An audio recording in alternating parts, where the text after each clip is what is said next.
Bismillah. First question for tonight is from hadithdisciple from New York, New York. Assalamu alaikum mufti. In my school, the Salafism is looked down upon and is seen as wrong. The people of my school found out that I am Salafi and I am no longer allowed.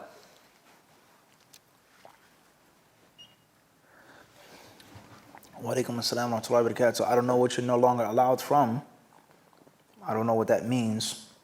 What you're no longer allowed from, eating at the lunch table, going to the school, I don't know. You have to provide the information for us. In general, what's important is following the sunnah of the Prophet sallallahu alaihi wasallam, as was understood by the companions, practiced by the companions, agreed upon by the companions, returning back to the natural and organic way, the way of Ahlul Hadith. That's what's mandatory upon each and every Muslim. Okay? You start using terms like Salafism and Salafi, you're asking for certain things, and you're going to be trapped in certain things. Following the Salaf, there's no difference about that being the haqq. No difference about that, that being the truth. And no Muslim in his right mind is going to say that the earliest Muslims aren't the best example for understanding and practicing the deen. Okay? A specific group, a party, a modern day movement, this sheikh, this country, that's a different story. Wallahu alam. What's important is that you be firm. You follow the truth that you've learnt, that you've understood. You have your heart connected to Allah, and you follow what you believe to be the haqq. رَضِيَ مِنْ رَضِي وَسَخِطَ مِنْ سَخِطَ. Whoever likes it, likes. Whoever doesn't like it, who cares?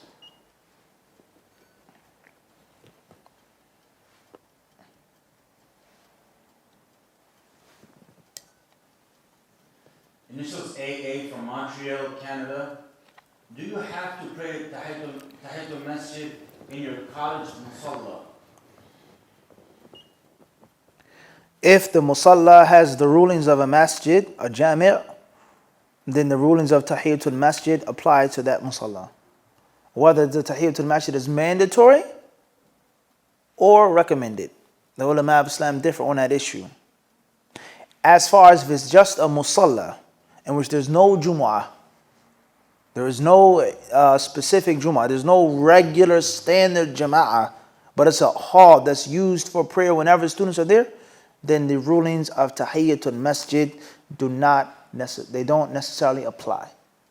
Wallahu alam.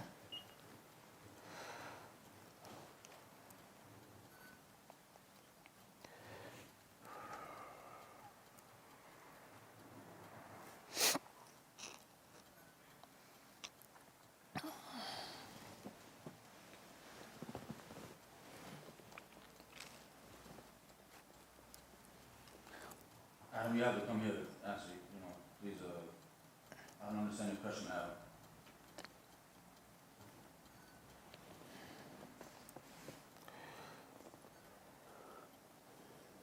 The rest of the question, the brother Hanan Aslam from New York, New York.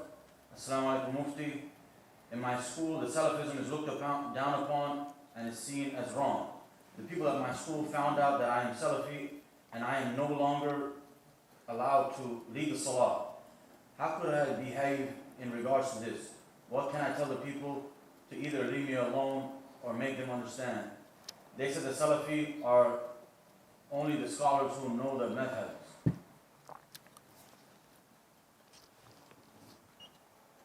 Don't tell them anything.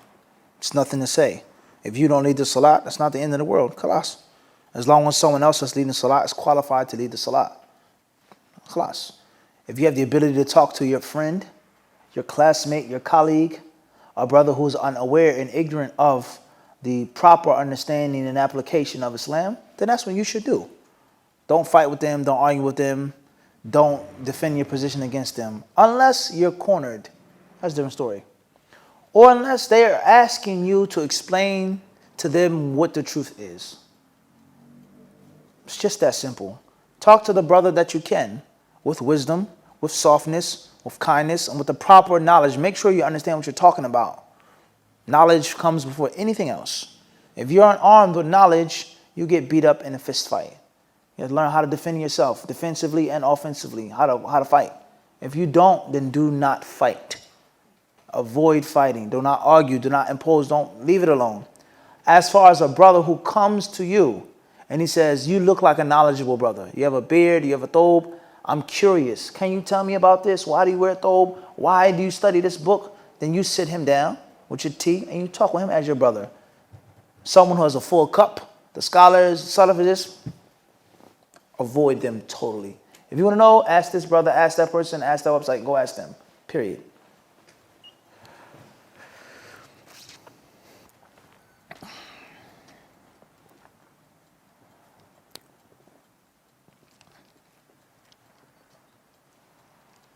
Adam Isa from Brooklyn, New York. Is it permissible to work for the NYPD? I wouldn't advise with it. Wallahu alam. Adam Isa from Brooklyn, New York. What are Islamic books someone should read in English? First and foremost, the translation of the meanings of the Quran. The simple basic tafsirs, whether it's tafsir of Sa'di, parts of it are translated, parts of Ibn Kathir. Focus on reading the meanings of the Fatiha and Juz Amma. Make that your goal. Baqarah, Ali Imran, Al-A'raf, An-Nisa, that's good. But make sure that you've locked down the meanings of Juz Amma. What is the main lesson that you learn from Surah Abasa wa Tawalla? What's the main lesson with Tini wa Zaytun? إِذَا السَّمَاءُ انشَقَّتْ وَيْلٌ لِكُلِّ هُمَزَةٍ لُمَزَةٍ. Focus on the surahs that you hear, that you've memorized, that are often recited in the salah. Focus on that. Lock that down. Give yourself 6 months, a year, just to work on Juz Amma. That's more than enough. That's establishing all types of issues of aqidah, resurrection, life in the grave, the attributes of Allah, all in Juz Amma. Focus on that for some time.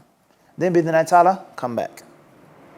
Focus on the meanings of the Quran in English, according to the best of your ability. Fatiha, Juz Amma. Then you've locked that down, move on, Juz Tabarak, different concepts in English. Start off with that, bidhnillahi ta'ala. Allahu alam.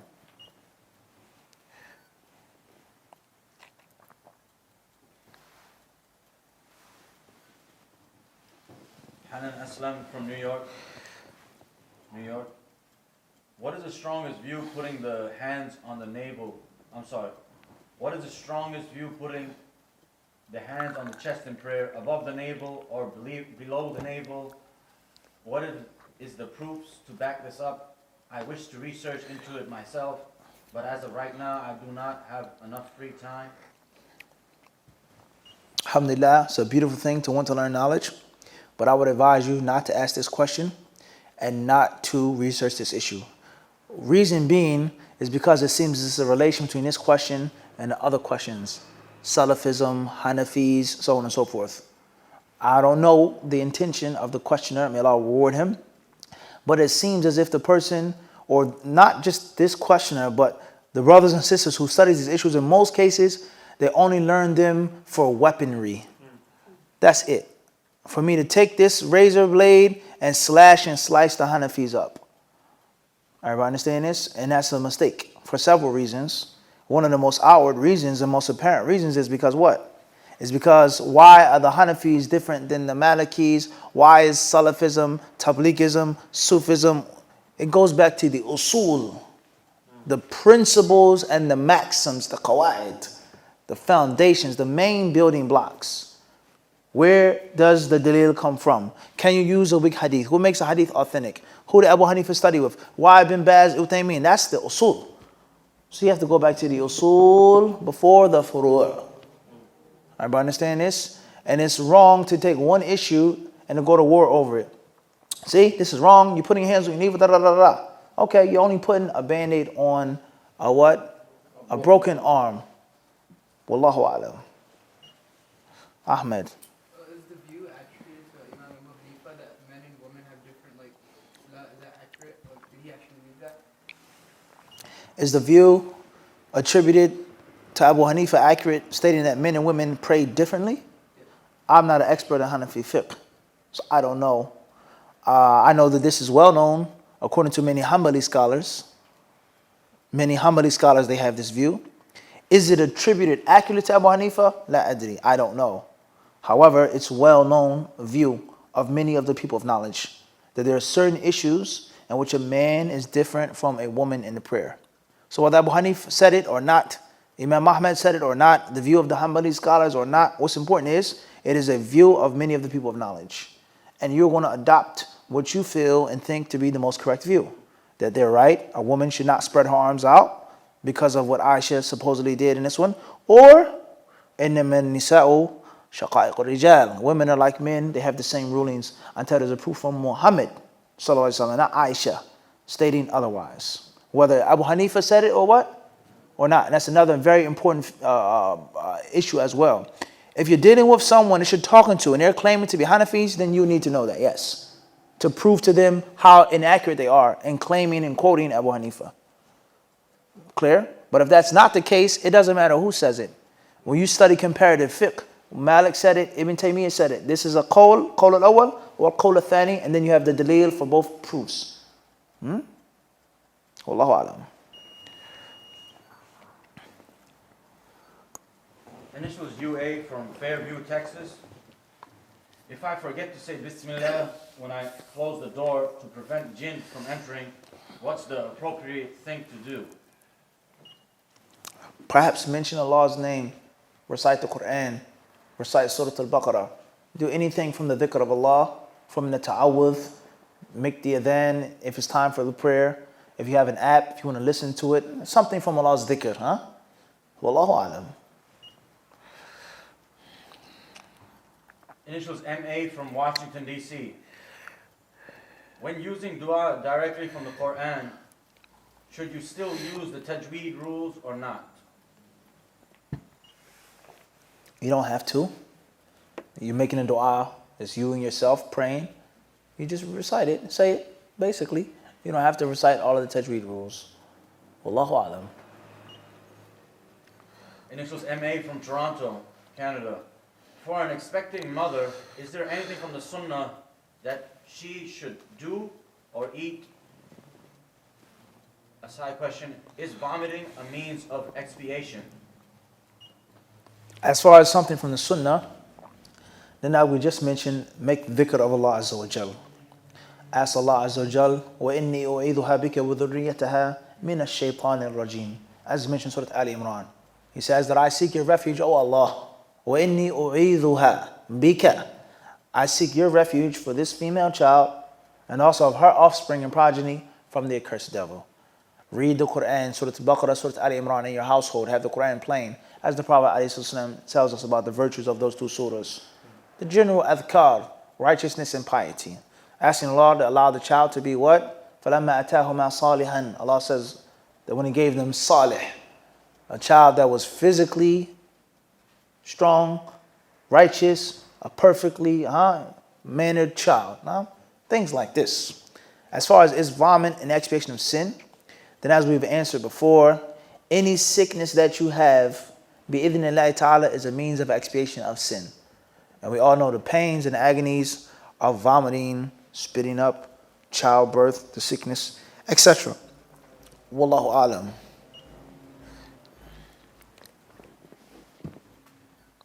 Initials DA from Charlotte, North Carolina, USA. Assalamu alaikum.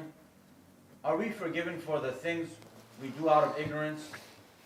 An example, divorce.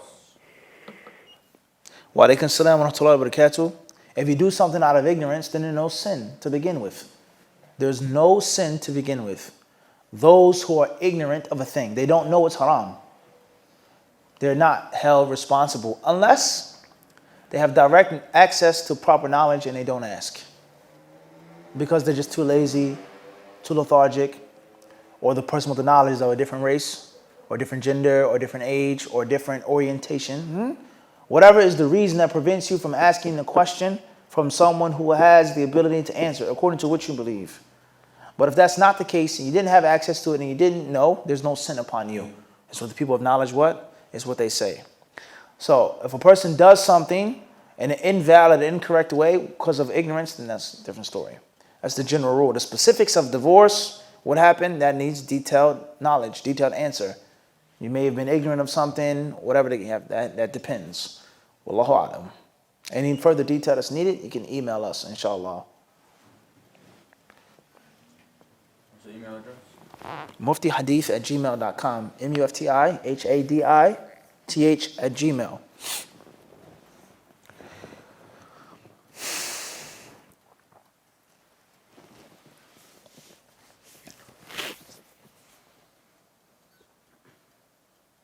Initials MH from South London, UK. Assalamu alaikum Ustad.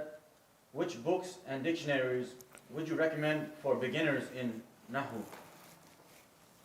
Students of Medina, book number 1, example. Wa alaikum assalam wa rahmatullahi ta'ala wa barakatuh. As far as dictionaries, a very good dictionary is hadithdisciple. Small, about this thick. You can put it in your pocket or your bag. hadithdisciple. Also, we have, for example, al-Mu'jam al-Wasit, al-Ra'id al-Kabir, these books in Arabic. Of course, you have the staple, trusty handswear, Arabic English, the moded Muzdawij, Arabic English, English Arabic, get the double stuffed Oreo, not 32 gigs, not 64 gigs, what? 120, 256 gigs. The moded that has the Arabic to English and the what? Al-Muzdawij. Many brothers don't have it. Get both if you can in one. Al-Muzdawij. وهكذا. As far as Nahu, then of course you have the staple classic, Al-Ajurumiyya. You have the Nazm of Al-Ajurumiyya. Everybody understand this? Medina book, the Medina series are excellent books. They're good books, but they're not specific to Nahu. There's other things in there. Vocabulary, Al-Muhadatha, Muhawara, conversation. There is sarf in there. There are also words. It's not specific to Nahu. Last but not least, the Medina books that are popular in the Western countries are nothing more than a smaller piece of a bigger curriculum in the language program. Wallahu alam. Please, brothers and sisters online, please type in your questions clearly. Jazakumullah khair. Initials AT from Edenhoven, the Netherlands. Assalamu alaikum wa rahmatullahi wa barakatuh. Ya Ustad. What is the ruling on taking a nap to be stronger for the day and night? When can't you take a nap? Jazakallah khair. Taking a nap is mubah. Salih? It's unprescribed. There's no reward and there's no sin. Unless you take the nap with a specific intention. I'm taking a nap to have more vigor, more stamina, more energy, more concentration to pray, to read, to study, to make hajj, to take care of my family. Then bi'idhnillahi ta'ala, hopefully you get a reward with the intention and in your sleep as well, what the people of knowledge say. Everybody understand this? As far as a prohibited time, which is haram to take a nap during the day or during the night, is something that I don't know of. I've never heard any of the people of knowledge saying this time which you cannot sleep in the day and the night, unless it's time of the prayer. Wallahu a'lam. Abu Amin. What happens if the salah is about to run out, but you need to use the bathroom? What do you do, knowing that if you go to use the bathroom, you'll miss the salah, but at the same time, if you know. Clear. With regards to the prayer is about to go out, and you have to use the bathroom, what do? If you use the bathroom, the prayer will go out, so on and so forth. First and foremost, as we all know, the Muslim should not wait until the last second of this time of the salah. But hypothetically speaking, something came up, so on and so forth. Sleeping, you just woke up. Clear. It depends on how bad you got to use the bathroom. If you really use the bathroom first. And what you cannot pray is really difficult. As far as if it's just, I can make wudu, I can manage, but I'll be much more comfortable to use the bathroom, then perhaps one can say, do what? Pray and get the time. Because the concept of al-khushu', is it mandatory or recommended? Are there levels of khushu'? Certain types of khushu' are obligatory and others are preferable. It's a different story. But making a salah on time, according to ijma', is what? Mandatory. Wallahu alam. Abdul Qawi. Sheikh, just wanted you to give some insight about the diet that somebody who's a student of knowledge A diet? Yeah, diet. What are some recommended foods they should take in? What Type. basic things during the day they can do to kind of like... Type. Question is the diet of a student of knowledge. Of course, yani, diet is relative from person, place. At the end of the day, I'll tell you one thing that my older sister said to me once. We were in South Carolina in the summer, and she had some toothpaste, and the toothpaste had fluoride in it. So I told her, I said, I want to use this toothpaste. Fluoride is proven to do this. It says it causes this. You know, it causes, stagnation of the mind. So it causes you to have a weak mind. You use it, so on and so forth. So my sister, who didn't study overseas, just like last night about the Catholic Italian lady, the Kaaba, she beat me with common sense. She said, didn't you use fluoride your whole life before you learned about it? I said, yeah. She said, okay then. Are you stupid? How bad did you turn out? Everybody understand the point? So oftentimes, certain foods don't necessarily mean that you can't be a successful student of knowledge. This is greasy food. You might eat pizza and Coca-Cola and study and memorize and be successful. And you can be far sharper than someone that has this type of green tea and this 8-grain bread and this organic banana that's not fully yellow. It's not this big. It's this small. This is how small a peach should be. This is real. This is relative. Is what? It's relative. We'll answer it, inshallah. I need to move forward. Is that, I'm sorry, we have to stop. Stick to the rules, right? Stick to the rules. So, inshallah, we'll have to do a video on this, on the diet, the preferred diet of a student of knowledge. But hopefully, is the point clear we just made? Yes. Is that just because you have a special diet doesn't mean you're going to be a what? And the person I said who eats pizza every day and drinks Coca-Cola could still be slicing and dicing. Like some of the best athletes were what? Chain smokers. Some of the best speakers and orators were what? You know what a chain smoker is? Cigarette after cigarette after cigarette after cigarette. He sits down for 30 minutes and finishes a pack of cigarettes. Some of the best athletes, some of the best racers are athletes. So just because you take something bad or harmful doesn't necessarily mean and necessitate that it's going to. However, if this person has a great amount of talent and skill, he's unique. This guy, his legs are from outer space. It's a different story. Not like someone who doesn't have that type of talent. And if you have the ability to eat properly, to drink properly, whatever that means properly, but to try your best, then that's what you should do. Everybody understand the point?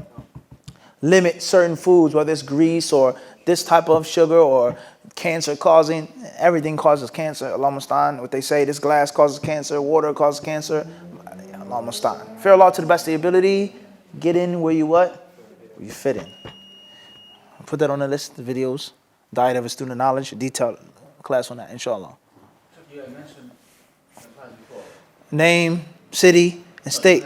You had mentioned before. Name, city, and state. Stick to the rules, brother. Nafis? Abu Naila.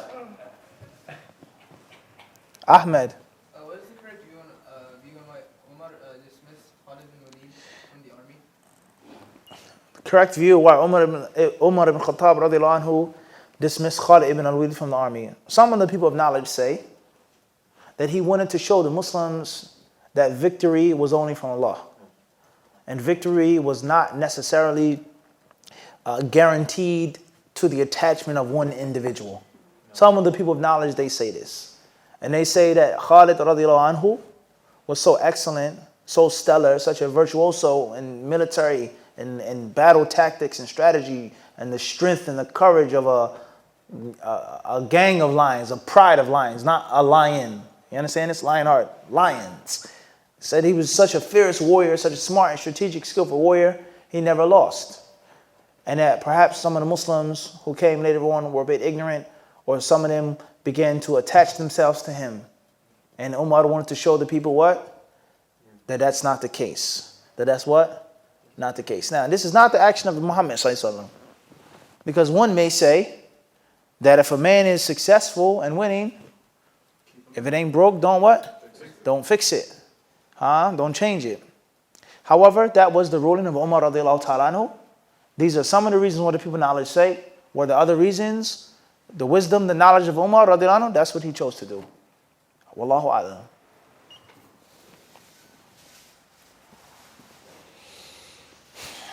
And this was AA from Montreal, Canada. How are women supposed to line up when praying together and a woman is leading a prayer? Same way as men line up, inshallah ta'ala. If the woman chooses to stand in the middle, as it's mentioned, it's narrated from Aisha radiallahu ta'ala anha, then perhaps. That's a very long discussion, masala yani of usul. When the Prophet tells the people to do something, and it's generally established for both sexes, just because Aisha did it a different way, is that the interpretation that we have to take? And obviously the hasty person will say, yes, this is the fahm salaf and the fahm salaf of the text, but Aisha is not the what? No. No. Revelation. Aisha is not the salaf. We passed the text already. We established that already. We established the text already. The Prophet says something for general. Then we have Aisha who does it in a different way. Is that sufficient to say that this is the way for women to do it? The hasty person will say it is because Aisha is interpreting this. Perhaps, but Aisha is not the what? The understanding of the Salaf is a heavy term. Everybody understand this? She's from the Salaf, well, no question. She had ilm and knowledge. And there are other issues in which Aisha has clear ijtihad. And the other Sahaba say what? No. Proving that her source is not something which is exempt from scrutiny. But one may say, if there's nothing else to go against it, then why not do it what Aisha does? Allahu alam. That's in brief. Initials S.A. Ibn Masud, Eindhoven, the Netherlands. Assalamu alaikum wa rahmatullahi wa barakatuh. Do you have to have wudu upon reading from the Mus'haf? Bi'idhnillahi ta'ala, if you have the ability to make wudu and to touch the Mus'haf al-Sharif and read it, read the words, read the Quran, and that is what you should do. That is what you should do. Give respect and honor to the book of Allah Azza wa Jal. Is it a mandatory condition, haram to touch unless you have a Mus'haf? You cannot recite it if you're junub or mincing. Total different story. But it's no doubt something which is preferred to give respect to Allah's book and not allow this book to be like an average book. Is it mandatory? We did not say that. Wallahu alam. Initials JW from DC. Is istinja required for wudu, assuming one has used bathroom? Jazakallah khair. Cleaning yourself when you urinate or defecate is mandatory. Mandatory, whether you make wudu or not. You have to do it. A mincing woman who is not praying has to clean herself. A man who is junub and he's not making salat, he urinates, he must clean himself. So that's mandatory, period.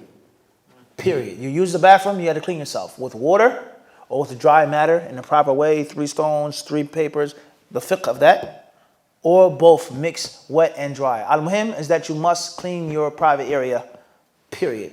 Let alone making wudu afterwards. That's something that's a necessary obligation, what? Period. So do not make wudu unless you have made the proper cleansing of your body.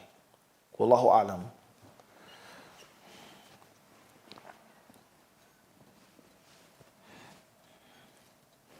Initials MY, Dundee, Scotland. What is the permissibility of praying between Asr and Maghrib? If it's something that's mandatory, then you have to pray. If it's something that's recommended, then it depends on what type of recommended prayer it is. That sabab, a prayer that has a specific reason in which you have to do right now, such as the 2 rak'ah before sitting in the masjid. Or at-tatawwu' al-mutlaq, absolute tatawwu', absolute nafil, that has no restricted time or reason. I just want to pray 10 rak'ah. It's unrestricted, absolute. I want to pray 10 rak'ah to Allah. You cannot do that. from Maghrib and between Maghrib and Asr. But a prayer that has a reason that you have to do, whether it's istikhara, whether it's sitting down in the masjid, something that has a sabab, a reason, then it's permissible to make between Maghrib or Asr and Maghrib and any other time in which is awqat al-nahi, from the times which is prohibited to pray. Wallahu alam.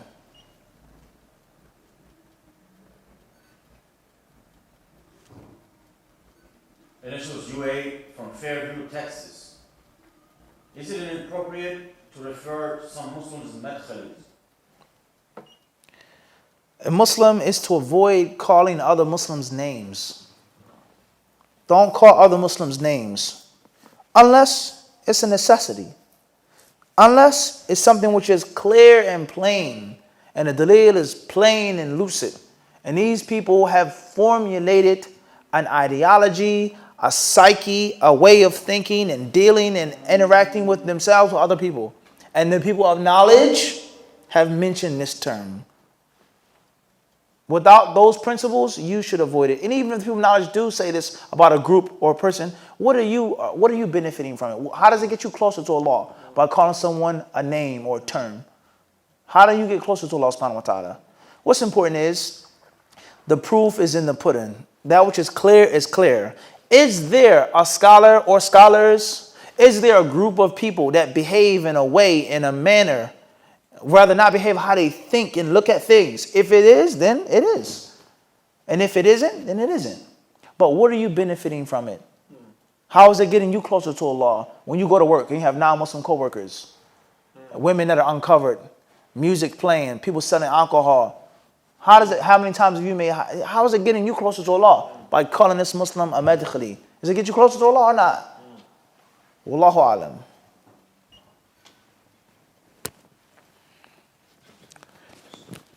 Adam Isa from Brooklyn, New York. Are there any books in English or Arabic that help with sight? Help with what? Psyche or sight? P-S-Y-C-H. Clear. I would say the books of Ibn al-Qayyim. Any book of Ibn al-Qayyim in English. Any book of what? Ibn al-Qayyim. Wallahu alam. There are others, but specifically Ibn al-Qayyim. I will not ask questions that are abbreviated. I'm sorry. If your question is skipped, it's probably not in the correct format. Especially this one right here is not in the correct format. I'm sorry, I'm skipping it. Jazakumullah khair. Adam Isa from Brooklyn, New York. What is the ruling on taking a loan for college if you need to pay off the money ASAP to register for the next semester? Brothers and sisters, inshallah, could you be please kind enough to put your question in the Hadith disciple format? First name and last. If not, first initial and last initial. City, state, province, town, country, etc. Jazakumullahu khairan. Thank you very much for complying to our basic rules. As far as taking a loan for college, then why do you need to go to college? Do you have to go to college? Is it a necessity to take a loan in which there's interest? Then the rulings of things which are necessities are there. Those rulings are well known to the people of knowledge. A necessity, eating flesh of swine, drinking alcohol, it's a necessity. It's extreme hardship. Those rulings are well known. If it is not necessity, it is not a hardship, a major hardship, extreme hardship, then the haram remains to be haram. Everybody understand this? So that applies to the college. Why college education? I need to go to college. I paid money before. It's going to go to waste. Perhaps. I can't wait another semester. It's going to be a hardship upon me, my family. Maybe. The whole concept of the modern banking system, what is riba and what isn't. When is it permissible to take the riba, to pay it, to deal with it? When it is totally haram? That's a detailed discussion. In the world today, not just in America, the world today, as we know, is ran off of what? A system was well known. Master, Visa, debit. You can use it where? Anywhere you go. So, to say that the Muslims can do whatever they want to do with regards to money, that's obviously inaccurate. And to say that you can't do nothing pertaining to this bank and this loan and this mortgage, that's obviously going to what? it's just not going to work. Forget hardship. It's not going to work. Wallahu alam. Y'all need the concept of paying rent. It's haram to have a mortgage for the house, but you pay rent, and the person is calling and says, can you give me 2 months rent because I really got to pay the mortgage right now. Your hand is not touching it, but he's telling you, you know that he's paying a what? We don't want to open up no cans of worms. The whole entire financial system. A debit card is permissible, credit card is what? Haram. It's impermissible to have a debit card permissible with a Western Union. Western Union is inside of a what? It's incorporated with a what? Everybody understand the point we're trying to get to? Is it absolutely halal? Not saying that. Is it absolutely haram? If you take that view, that's fine, but you're going to have to apply that what? All the way across. Because it's all connected to what?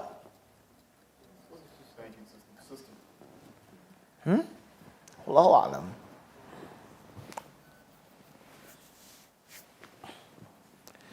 Zubair from South Dakota. Does my wife have to wash her hair during her ghusl? She fears she's going to get sick as she is lightweight. Washing the hair is mandatory in ghusl. Ghusl of menses and ghusl of janaba, sexual defilement, after a woman has vaginal intercourse without any type of barrier. Okay? Whether they reach climax or not. The details of the ghusl. When it's time to make ghusl, the hair must be washed. However, how does the hair have to be washed? Can a woman have braids? Different story. Does she have to take out the braids and soak her scalp? Not necessarily. We've explained that on Mufti Q&A. The ruling of having braids and washing from menses or janaba with braids or plaits. As far as if a woman is frail or she's thin and the water is gonna make her sick, then Allah doesn't put upon a soul what the soul can't bear. However, go to the doctors and the physicians and see what's wrong. What type of dietary supplement can they give her? Why is she underweight? Why is she sick? Why is the water harmful? Get cured. And if you don't get cured, if you can't, and it's going to cause sickness and illness, then she takes the rulings of anyone else who can't wash.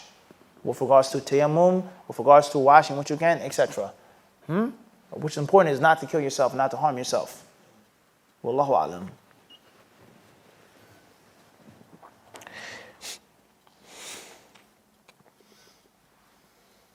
A, Toronto, Canada. Can a marriage contract be done with the father over the phone if he is away in another country for half of the year? Barakallahu feek. The people of knowledge say that a marriage contract can be conducted over the phone with conditions. From those conditions is that you can't do it in person, or it's difficult to do it in person. Also, is that you're sure you've confirmed the identity of the person speaking. This is my father, for sure. His voice, his phone number, how he talks. No one else is playing a game, a voice app mimicking him. As long as everything is clear, then bi'idhnillahi ta'ala, it applies to doing the what? Face to face, with those conditions. Wallahu alam.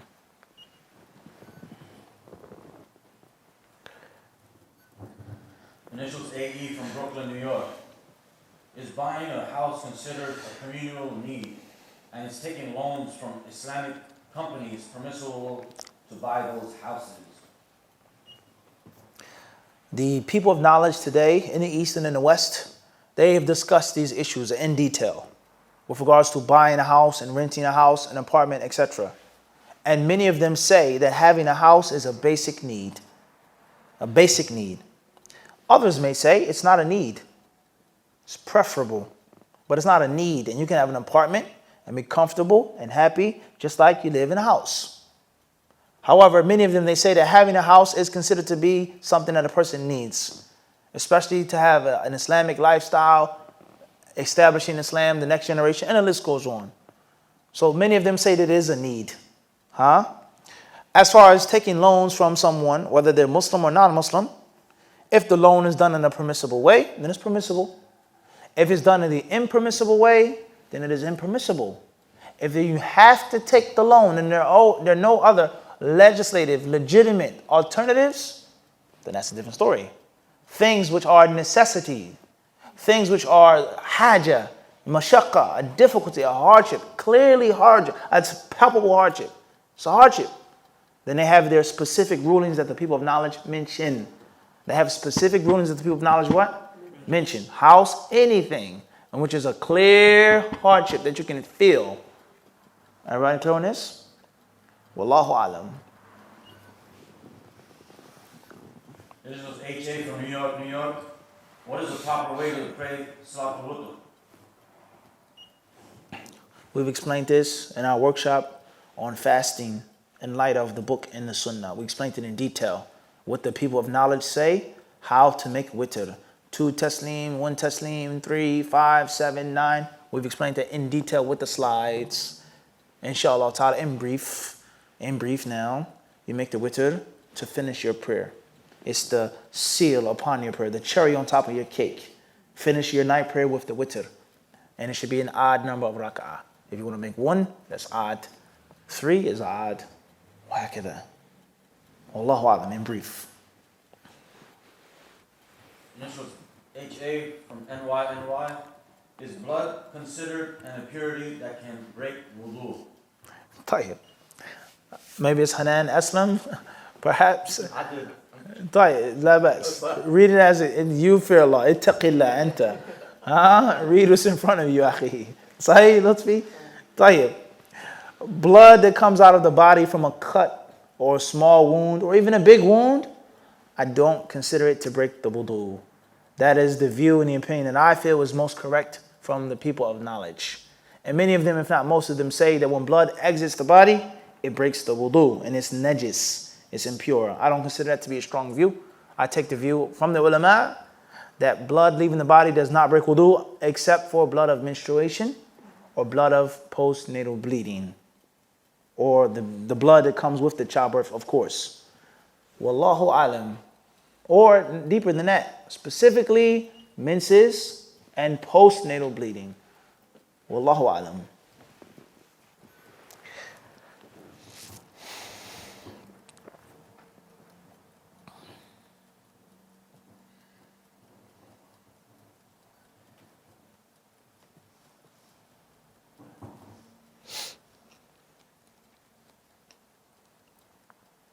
Initials HA from Toronto, Canada. Assalamu alaikum, Sheikh. Barakallahu feek. Is a statement, no shy or arrogant person will ever seek knowledge, attributed to the Prophet Muhammad sallallahu alaihi wasallam or the athar of someone else. Jazakumullah khair. Wa alaykum assalam wa rahmatullahi wa barakatuh. Wa feek barakallah. The correct view is that this is a statement of some of the people of the past.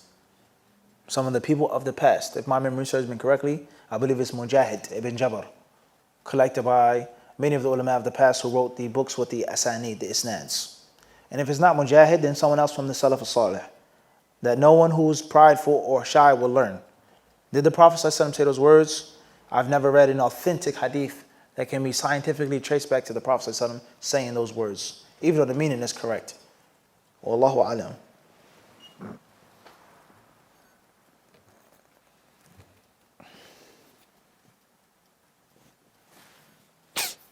Initials SR from Pennsylvania, USA. We need the city, please, inshallah.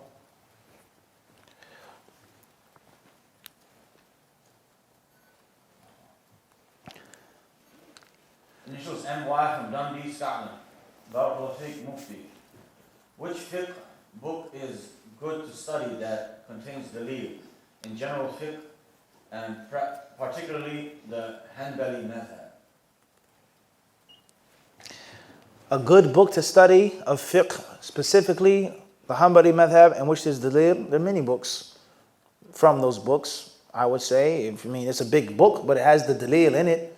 Al-Mughni of Ibn Qudama, rahimahullah. Is that book for a beginner or even an intermediate student? No, but it's a book with a dalil. One of the reasons why it's not for a beginner or intermediate student of knowledge is because that's not necessarily the proper way of studying fiqh in a manual. Everything is not supposed to be in the manual. The beginner is supposed to just learn the points. Yatasawwar, to conceptualize the dalil, the proofs, let alone the comparative proofs. That's for expert later on. Okay? If you're talking about comparative fiqh, then there are many books in which the dalil is mentioned. But as far as the Hanbali fiqh, a book in which the dalil is there, and it's a good book of fiqh, from those books, not the only one, is what? Al-Mughni. Huh? Wallahu alam.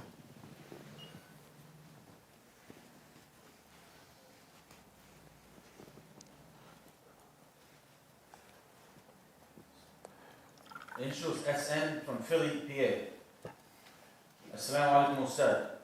There's a lot of talk about the slavery situation in Libya. Regardless if the news is true or false, can you shed light on slavery in Islam, the rules and regulations? Wa alaikum assalam wa rahmatullahi wa barakatuh. Libya, Mauritania, Russia, wherever there's, China, supposed to be human trafficking, slavery, concubinage, etc. What's important is slavery in Islam is no different than jihad in Islam. Jihad in Islam is no different than salah. Salah is no different than wudu. Everything is based off of what's mentioned in Kitab and Sunnah, what the ulama of Islam agreed upon, what they differed over, what is most correct and most authentic, closest to those texts. The rulings are the rulings. Can you have a slave? If you can, what type of slave? What can you do with that slave? Can you have sexual intercourse with a woman who's your slave? Can a woman who owns a man have sex with him? Everybody understand this? Can a slave be a Muslim? How do you obtain a slave? Everybody understand this? Can you beat your slave? Does the slave have to be a certain ancestry or ethnicity? These rulings are no different than the rulings of jihad. Is there jihad? When is there jihad? How do you fight jihad? What can you do in jihad? وهكذا. It's based off of the قال الله, قال رسول الله, قال صحابته هم أولي العرفان. It's just that simple. What's in the sources of the Kitab and the Sunnah, you accept and you embrace. Even if it isn't applicable to certain times and places. Even if most of the Muslims or the Middle Eastern, Far Eastern governments don't want to do it, you accept the truth. Wallahu alam. It's in brief.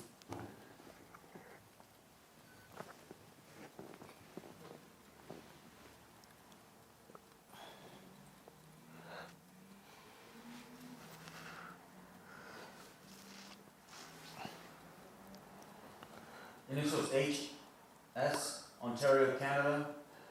Assalamu alaikum Sheikh. May Allah grant you Jannah al-Firdaus. Is it permissible to wear a sweater with the Jordan logo? Wa alaikum assalam wa rahmatullahi wa barakatuh. Jazakallahu khairan. May Allah forgive us of our sins and hide our faults and make us better than what you think we are. And may Allah protect us all from the fire of hell and allow us entrance into Jannah. Ameen. And you as well. Jazakallahu khairan.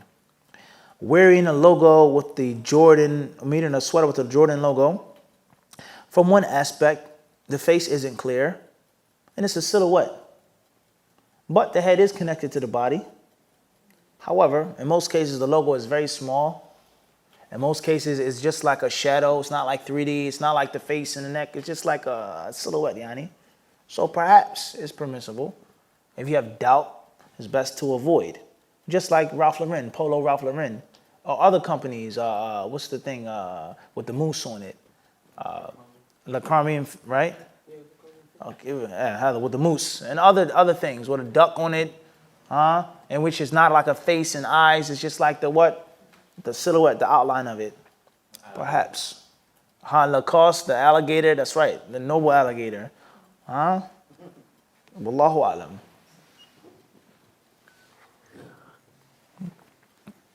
Alligator may be closer to Allah than some humans.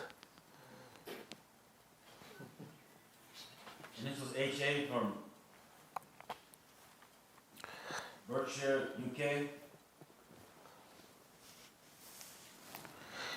Assalamu alaikum. May Allah reward you greatly and everyone involved in Hadith Disciple for your efforts. Which book should be memorized first? Mulukha? Bulugh Maram probably. I think Tayyib, yellow. Bulugh Maram or Umdatul Ahkam. It depends on you. There's two roads that lead to one destination. Two roads that lead to what? One destination. One is shorter, one is longer. Just because it's a shorter road don't mean it's easier to go. Or even better. There's tolls on this road. Even though it's shorter. Costs a lot of money. Or a lot of police on this road. Bumps. This road is longer, but there's no tolls, no police. What type of driver are you? What type of car you have? What type of easy pass you have? Are you willing to pay or not? So Bulugh Maram is longer than the Umdat al-Ahkam, but it doesn't mean it's better. Bulugh Maram is laid out. Bulugh Maram was written by a scholar of Hadith, and that most people in general say was superior than the author of Umdat al-Ahkam, saying who's better from the ulama. See the point? Ibn Hajar, Hafiz ibn Hajar. Everybody understand this? Hafiz ibn Hajar was Shafi'i of madhab. He wasn't a bigot, but he studied usul of Shafi'i. So how he ordered the book may be better than that of the Hanbali way. Let alone the Hanbali being nothing more than a byproduct of the Shafi'i madhab. Well known. So perhaps Bulugh Maram is better, even though it's longer and bigger. But how's your memory? How do you start off? What type of person? What's available? What sharah, etc.? That depends on person to person. Fi kullin khair. Wallahu a'lam.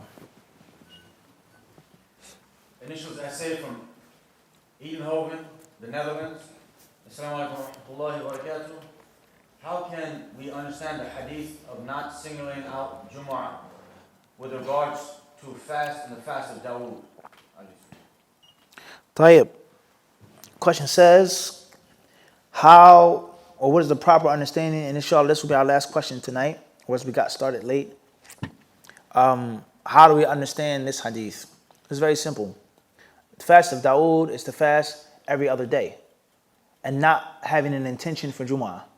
So, I didn't fast on Thursday, I'm going to fast on Friday.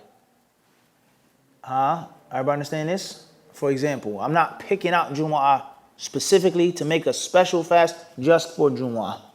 Just for what? Just for Jumu'ah. Everybody understand this? Just for Jumu'ah. It's a difference. We're going to make a special fasting or prayer for Jumu'ah because it's Jumu'ah. That's not the same as fasting days and consecutively 7 days of Shawwal or 6 days. 6 days. Sittan min Shawwal. Everybody understand this? The white nights. وهكذا. That's the proper understanding. Everybody clear on this? Wallahu alam. Jazakumullah khairan for your time and attention. Inshallah ta'ala, perhaps on Saturday we'll have more time. We'll start earlier with regards to the questions. Bidnillahi ta'ala. Jazakumullah khairan.